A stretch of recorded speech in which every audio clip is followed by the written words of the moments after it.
శ్రీ విఘ్నేశ్వరాయ నమః. ఎల్లవేళలా కోరిన కోరికలు తీర్చే ఈ శివమహాపురాణాన్ని ఈ మాఘమాసమంతా భక్తితో శ్రద్ధగా విని పరమశివుని యొక్క కృపకు పాత్రులమవుదాం. ఓం గం గణపతయే నమః. ఓం శివాయ గురవే నమః. ఓం వందే శంభుమాపతిం సురగురుం వందే జగత్కారణం వందే పన్నగభూషణం మృగధరం వందే పశూనాం పతిం వందే సూర్య శశాంకవాహినయనం వందే ముకుంద ప్రియాం వందే భక్తజనాశ్రయం చ వరదం వందే శివం శంకరం. శివమహాపురాణము మహత్యాన్ని గురించి సౌనకాదుల కోరిక మేరకు సూతుడు శివపురాణాన్ని గురించి ప్రవచిస్తూ ఉన్నారు. శ్రీలు పొంగిన జీవగడ్డగా పాలుగారిన భాగ్యసీమగా వాలిన ఈ భరతఖండంలోని పుణ్యక్షేత్రాలన్నింటా కూడా అగ్రస్థానం వహించి ఉన్నది ప్రయాగ, శ్రీ మహావిష్ణు పాదోద్భూతమైన గంగానది, శ్రీకృష్ణ రాసవేణు రాగ సమ్మిళిత కళారావమైన యమునా నది. ఈ రెండు నదులు కూడా సంగమించే మహాద్భుతమైన క్షేత్రం ఇది. చాలా కాలానికి పూర్వం సౌనకాది మహర్షులందరూ కలిసి ఈ ప్రయాగ క్షేత్రంలోని గంగా యమున సంగమం వద్ద మహాసత్రయాగాన్ని ఆరంభించారు. అఖండంగాను అద్వితీయంగాను సాగుతూ ఉన్న ఈ యజ్ఞ దర్శన కాంక్షులు ఎవరైతే ఉన్నారో అందరూ కూడా యజ్ఞాన్ని దర్శించాలి అని కాంక్షించేవారు అందరూ కూడా యోగులు, ఋషులు, మునులు, తాపసులు అందరూ తరలి వచ్చారు. వారితో పాటుగానే వేంచేశాడు సూతముని. సూతుడు రోమహర్షుని యొక్క కుమారుడు. వేదాలను విభజించి 18 పురాణాలను ప్రవచించి పంచమ వేదమైన అనదగిన మహాభారత ఇతిహాసాన్ని ప్రజలకు అందించిన శ్రీ వేదవ్యాసుల వారి యొక్క ప్రియతమ శిష్యుడు.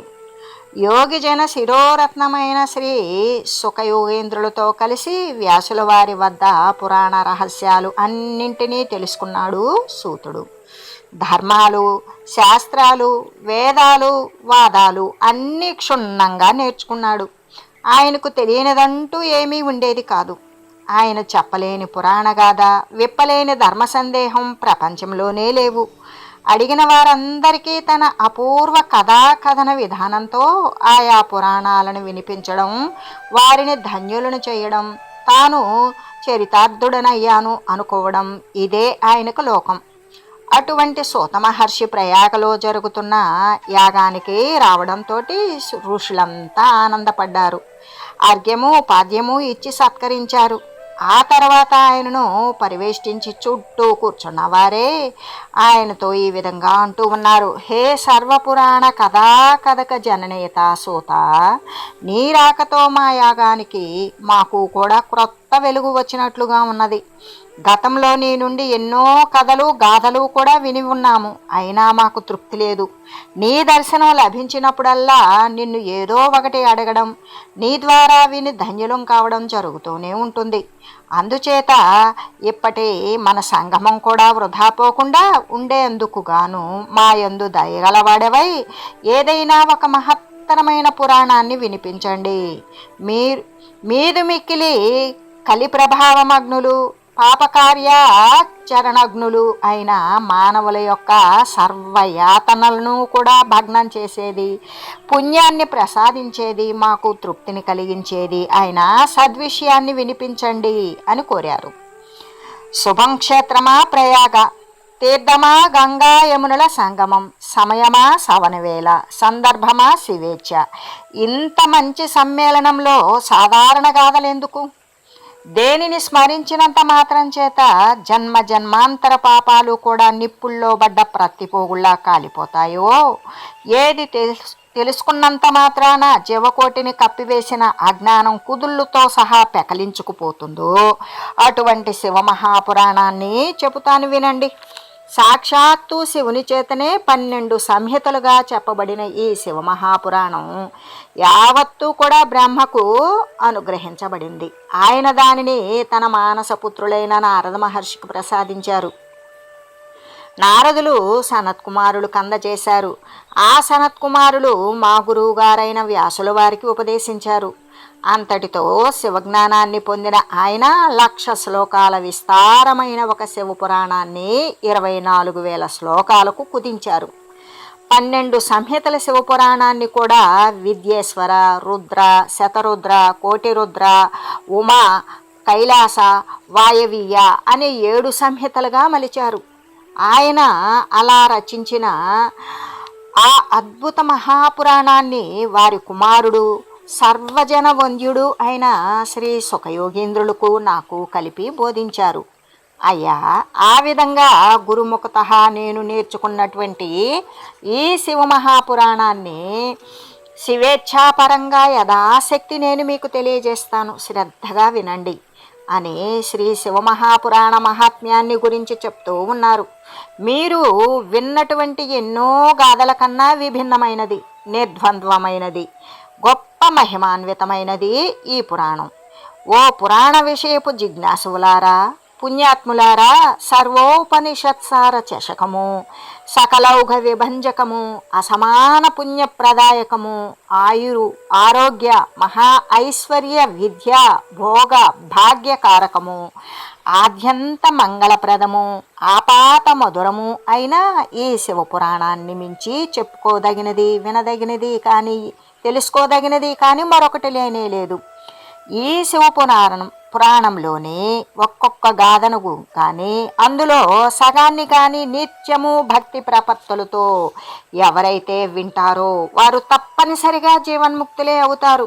ఎవరు పఠించినా తప్పనిసరిగా జీవన్ముక్తులవుతారు. ఇచ్ఛాపూర్వకంగా కానీ లేదా యథాలాపంగా అయినా సరే ఒక్కసారైనా ఈ పురాణాన్ని చదివినా విన్నా పాపరహితులవ్వడం తప్పనిసరి. ఖాయంగా పాపరహితులే అవుతారు. చతుర్దశి తిథి నాడు ఉపవాసం ఉండి శివభక్తుల ఎదుట ఎవరైతే ఈ పురాణాన్ని ప్రవచిస్తారో వారు అత్యంత పూజనీయులవుతారు. ముఖ్యంగా ఈ మహాపురాణంలోని రుద్ర సంహిత, కైలాస సంహితలు రెండూ కూడా మహామహిమాన్వితాలైనవిగా తెలుసుకోండి.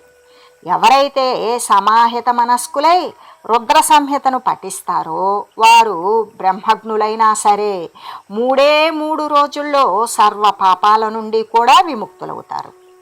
ఈ రుద్ర సంహితను భైరవమూర్తి ఎదుట రోజుకు 3 పర్యాయాలు చొప్పున మౌనంగా పారాయణం చేసేవారికైతే సమస్తమైన కోరికలు కూడా సిద్ధిస్తాయి.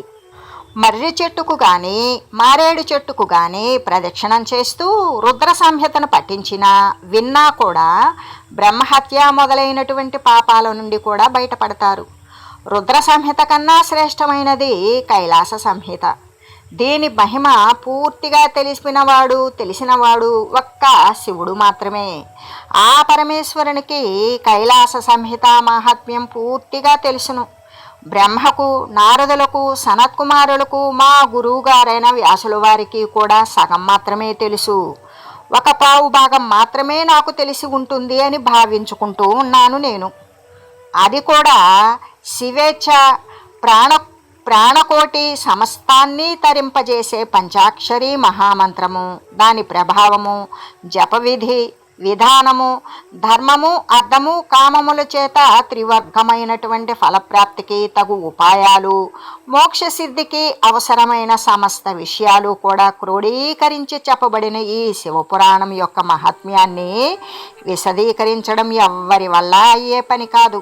అయినప్పటికీ నా శక్తి మేరకు ప్రయత్నిస్తాను అని దేవరాజు కథ. చాలా కాలానికి పూర్వం కిరాత నగరంలో దేవరాజు అనే బ్రాహ్మణుడు ఒకడు ఉండేవాడు. పేరుకైతే బ్రాహ్మణుడే కానీ ఆచార వ్యవహారాలు ఏ ఒక్కటి కూడా పాటించేవాడు కాడు. కనీసం స్నాన సంధ్యలైనా సమంగా ఆచరించేవాడు కాడు. పైగా వేశ్యావృత్తి పరాయణుడై ధనార్జనే పరమార్థంగా పెట్టుకున్నాడు. అదైనా వాణిజ్య రూపంలో సాగించలేదు. ఎవరైనా తనను నమ్మి రావడం ఆలస్యంగా వాళ్ళని దగా చేసేవాడు. మరి కులకలహాలు పుట్టించేవాడు. తాను లాభపడేవాడు. ఇలాగా డబ్బే దైవంగా భావించి తాను ఎనలేని సంపదలు గడించాడు. ఒకనాడు స్నానార్థి అయి జలాశయానికి వెళ్ళి అక్కడ శోభావతి అనే పేరు గల వేశ్యను చూశాడు. ఆమె వెర్రిలో పడిపోయాడు. ధనికులు దొరికితే గణికలు వదలరు కదా, ఆ విలయాలు కూడా అతన్ని బాగా ఆకట్టుకుంది. ఇద్దరూ స్వేచ్ఛగా కామవిహారాలు సాగించారు. ఎలా వచ్చిన సొమ్ము అలాగే పోవాలని ఊరికే అన్నారా చెప్పండి? పనికిమాలిన పాపాలు చేసి సంపాదించిన సొమ్మంతా శోభావతి నిమిత్తమై ఖర్చు పెట్టసాగాడు. ఇంట్లో వృద్ధులైన తల్లిదండ్రులు వారించారు.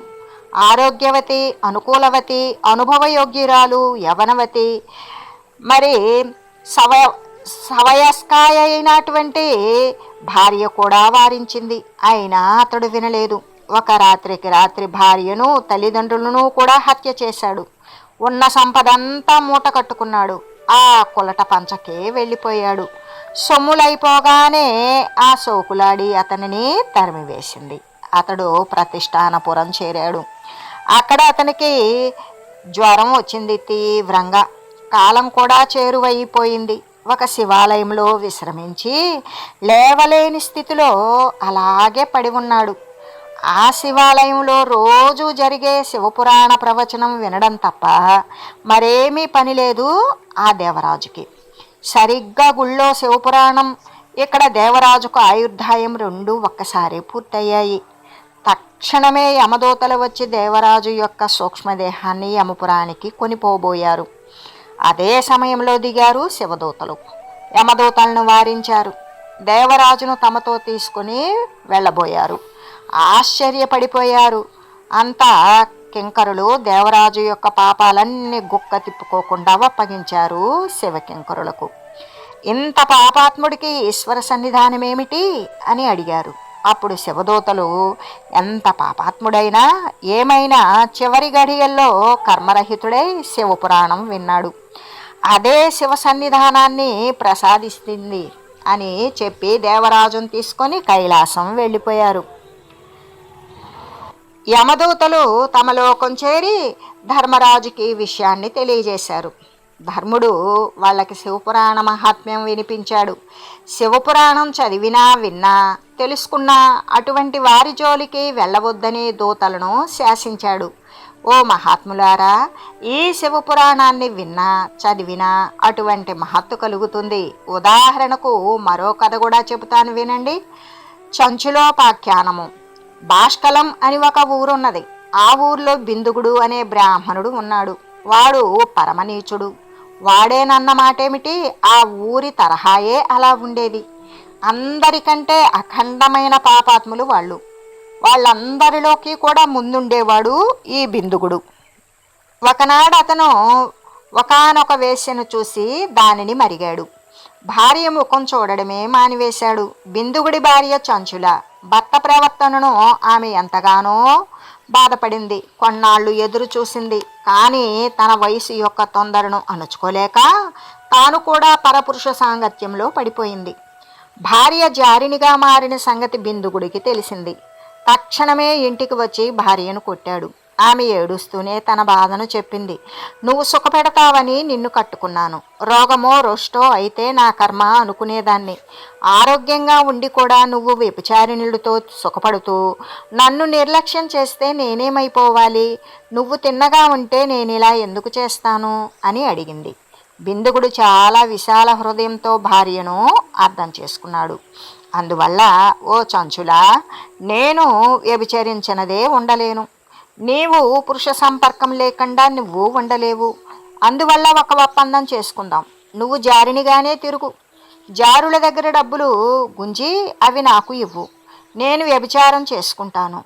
అప్పుడు మన ఇద్దరికీ గొడవలు ఉండవు. నువ్వు సంసార స్త్రీలాగా, నేను నీ భర్తలాగా చలామణి కావచ్చు అని సలహా ఇచ్చాడు ఆ మేధావి.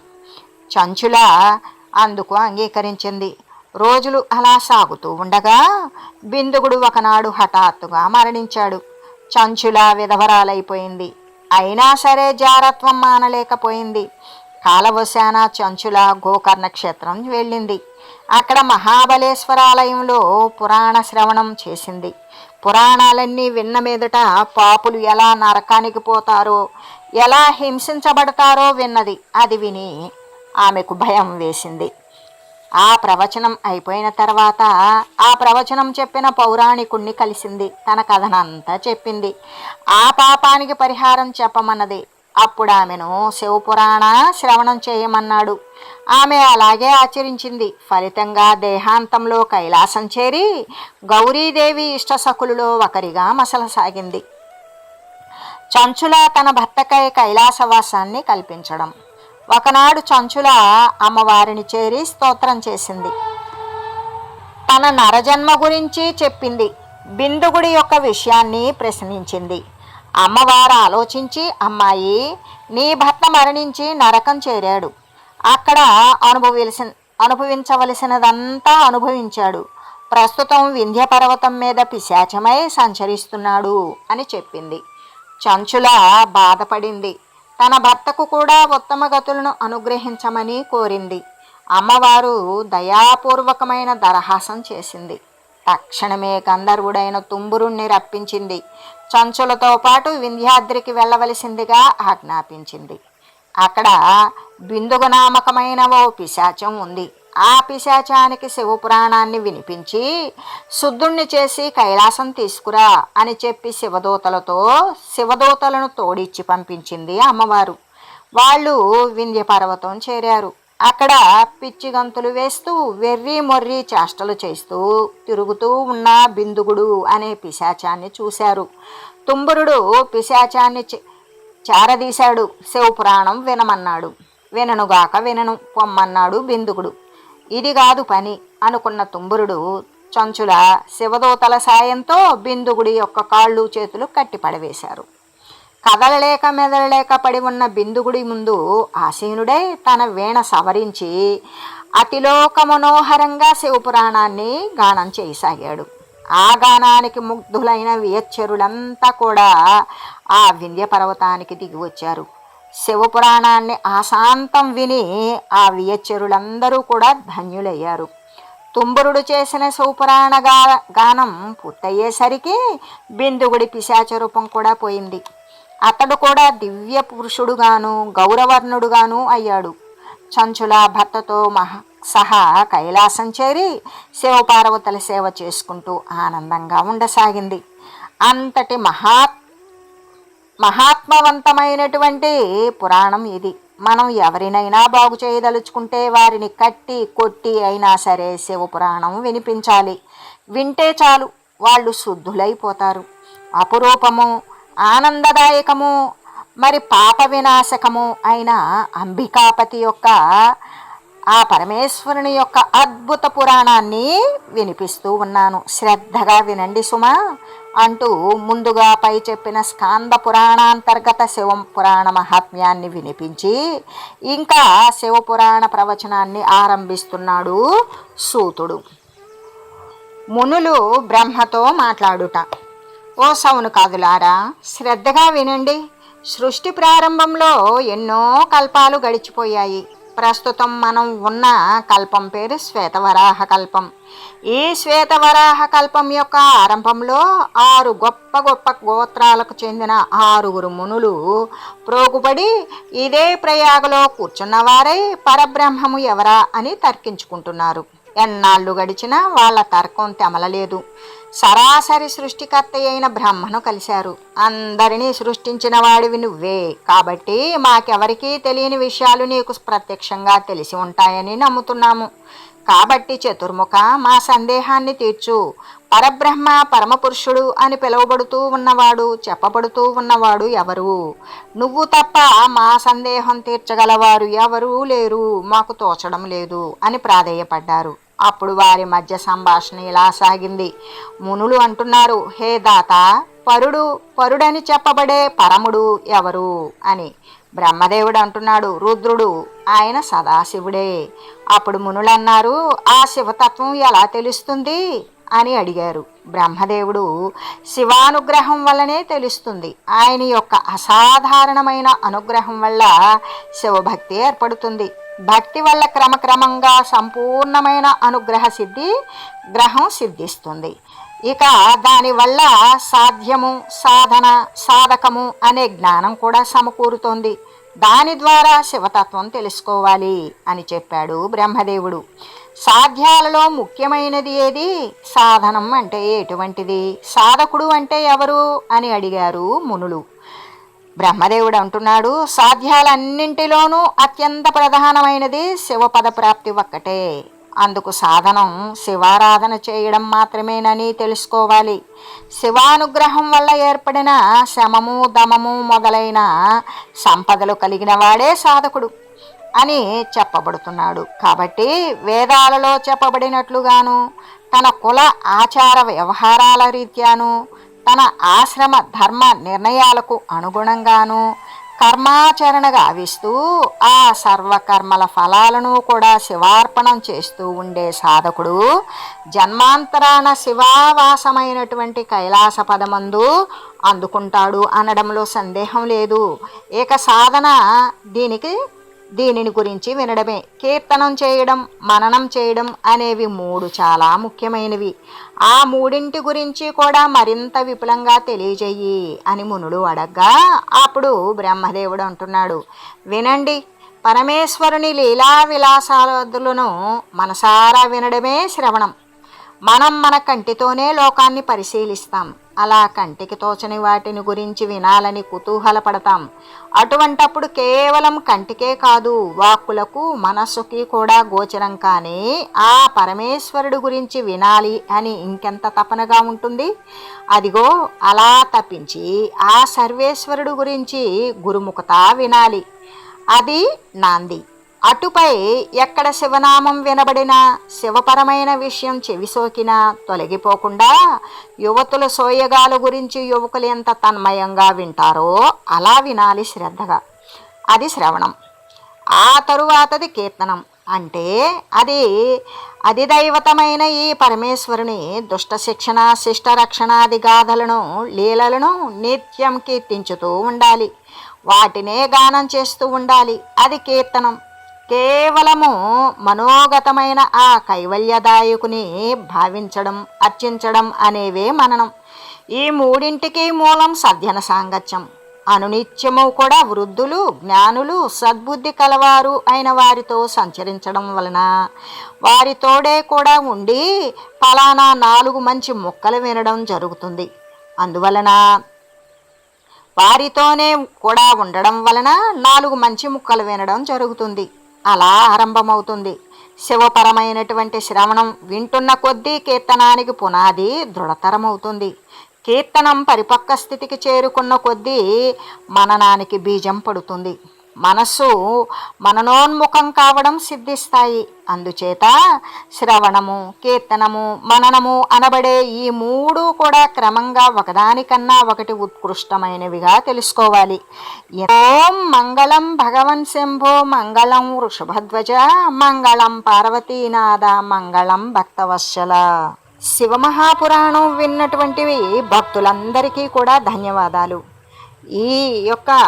ఈ పురాణగాథ మీకు నచ్చినట్లయితే షేర్ చేయండి, లైక్ చేయండి. క్రొత్త వారైతే సబ్స్క్రైబ్ చేసుకోండి. థ్యాంక్స్ అండి.